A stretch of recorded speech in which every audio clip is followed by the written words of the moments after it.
as I was sitting back, in your digital green room and listening to the conversation about Dabo Swinney.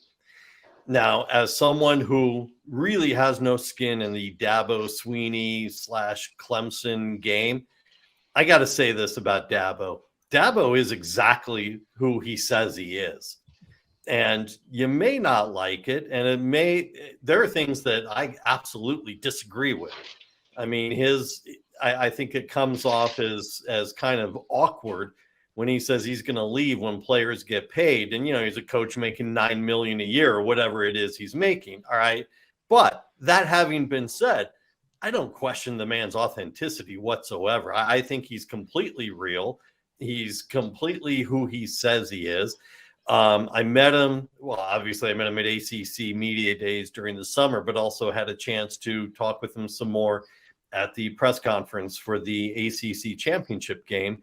And you know what? The guy walks the walk. He talks the talk. He does it all. You may disagree with it, but I think there was a reference to him as a used car salesman. And man, I could not disagree more. I like I said, I don't agree with him a lot of things, but I think he legitimately believes everything he says. think he legitimately believes everything he does and that it's for a purpose. And I'm good with that. In a day and age when everything is about, what's in it for you, the coach, what's in it for you, the player, Dabo goes out and does his job. He actually had a great story at the ACC Media Day, at the ACC Championship press conference about why he admires Mac Brown so much.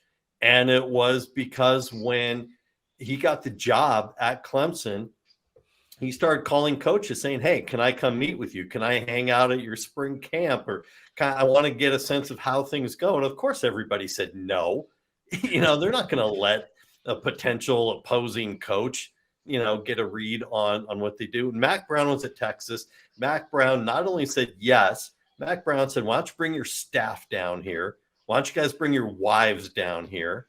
Have some time down here to not only hang out with us as coaches, but we'll all get to know each other. We'll all have dinner at my house and, have some food and talk about the college coaching career that you just really entered into big time for the first time.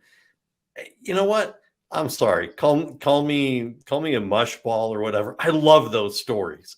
I really do, because there's some realness and some authenticity that we don't often see from coaches. Sir, I catch more hell, and I'm a Clemson guy, because I'm very critical of that. But some of the things that, like you said, some of the things that he says, I don't necessarily agree with. But that's anybody. I mean, sure. You're not going to meet a single person in your lifetime that you agree with everything they're said, especially if you're married.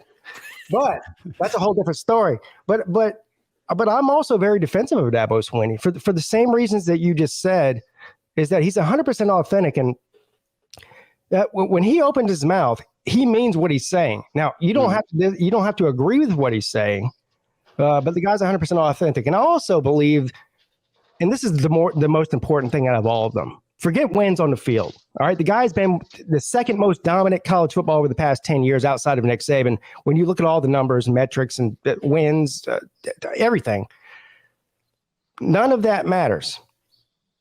The guy genuinely cares about the University of Clemson, whoever he's coaching for, even if it wasn't Clemson, if it was Alabama, if it was Ohio State, if it was Georgia, if it was anywhere else, he would still feel this way. The guy genuinely cares about the place. He genuinely cares about the people that he hires and people that work for him around the university.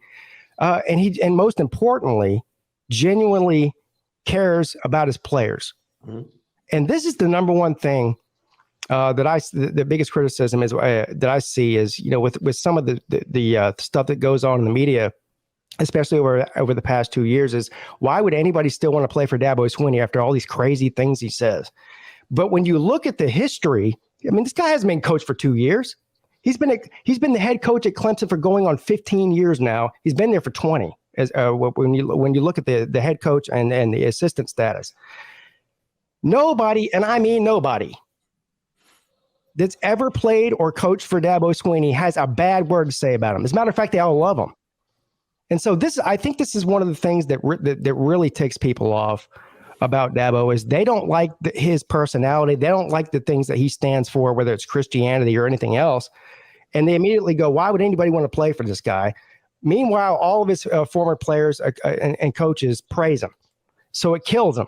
It kills him. Yeah. I have more issues with Clemson fans than I do the Clemson coaching staff. Have you seen my show? Yeah. Clemson fans can be a bit much, but I know. Dabo, I got no problems there.